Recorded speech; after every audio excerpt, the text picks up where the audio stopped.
దేశంలోని ప్రముఖ ఐటీ సంస్థ టాటా కన్సల్టెన్సీ సర్వీసెస్ నాసిక్ కార్యాలయంలో మహిళా ఉద్యోగులను లక్ష్యంగా చేసుకుని లైంగిక వేధింపులు, మానసిక హింస, మత మార్పిడి యత్నాలు జరిగినట్లు వెలుగులోకి వచ్చిన ఘటన కార్పొరేట్ ప్రపంచంలో తీవ్ర కలకలం రేపింది. ఈ కేసులో ఇప్పటికే హెచ్ఆర్ మేనేజర్ తో సహా 7గురిని పోలీసులు అరెస్ట్ చేశారు. 6 ఏళ్లుగా టీసీఎస్ లో పనిచేస్తున్న ఓ మహిళా ఉద్యోగిని జాతీయ మీడియాతో మాట్లాడుతూ తాను ఎదుర్కొన్న భయానక అనుభవాలను పంచుకున్నారు. ఆమె కథనం ప్రకారం నాసిక్ ఆఫీసుకు బదిలీపై వచ్చిన తర్వాత ఆమెను ప్రధాన భవనానికి దూరంగా ఉన్న టెర్రస్ పై ఒంటరిగా పనిచేయమని ఆదేశించారు. టాయిలెట్ వంటి అవసరాల కోసం కిందకు వచ్చిన ప్రతిసారి సెక్యూరిటీ పేరుతో కొందరు ఆమె ఫోన్, బ్యాగ్ వంటి వ్యక్తిగత వస్తువులను లాక్కునేవారు. తద్వారా ఆమె బాహ్య ప్రపంచంలో సంబంధాలు లేకుండా పూర్తిగా ఏకాకిని చేశారు. 20 నుంచి 25 ఏళ్ల యువతులను సులభ లక్ష్యాలుగా చేసుకుని బ్రెయిన్ వాష్ చేసి వారిని వేధించేవారు. ఫిర్యాదు చేస్తే హెచ్ఆర్ కు వెళ్లమంటారు. కానీ ఇక్కడ హెచ్ఆర్ కూడా వారికి భయపెట్టే పరిస్థితి. దేవుడి దయ వల్ల నేను బతికి బయటపడ్డాను, లేదంటే నా గతి కూడా ఏమయ్యేదో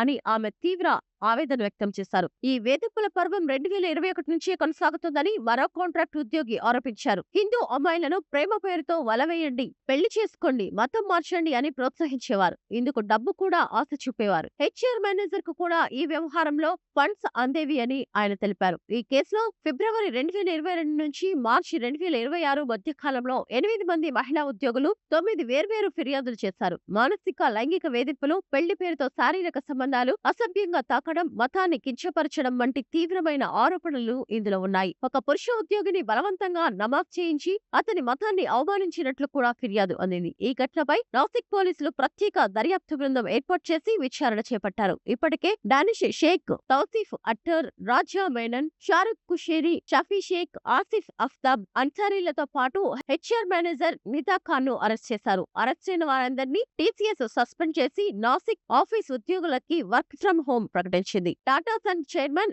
ఎన్ చంద్రశేఖరన్ ఈ ఆరోపణలను తీవ్రమైనవి, బాధాకరమైనవి అని పేర్కొన్నారు. వేధింపుల విషయంలో తమ సంస్థ జీరో టాలరెన్స్ పాటిస్తుందని, విచారణకు పూర్తిగా సహకరిస్తామని టీసీఎస్ ప్రకటించింది. చీఫ్ ఆపరేటింగ్ ఆఫీసర్ ఆరతి సుబ్రహ్మణ్యం నేతృత్వంలో అంతర్గత విచారణకు ఆదేశించింది. కాగా ఈ కేసులో సంబంధం ఉందని భావిస్తున్న మరో మహిళా ఉద్యోగి ఆచూకీ ఇంకా లభ్యం కాలేదు. అరెస్టైన రజా మేనన్ తల్లి మాత్రం తన కొడుకు నిర్దోషి అని వాదిస్తున్నారు. ఈ ఘటన నేపథ్యంలో అన్ని కార్యాలయాల్లోని మహిళలు ఇలాంటి డార్క్ కల్చర్ కు వ్యతిరేకంగా గళం విప్పాలని బాధితులు పిలుపునిచ్చారు.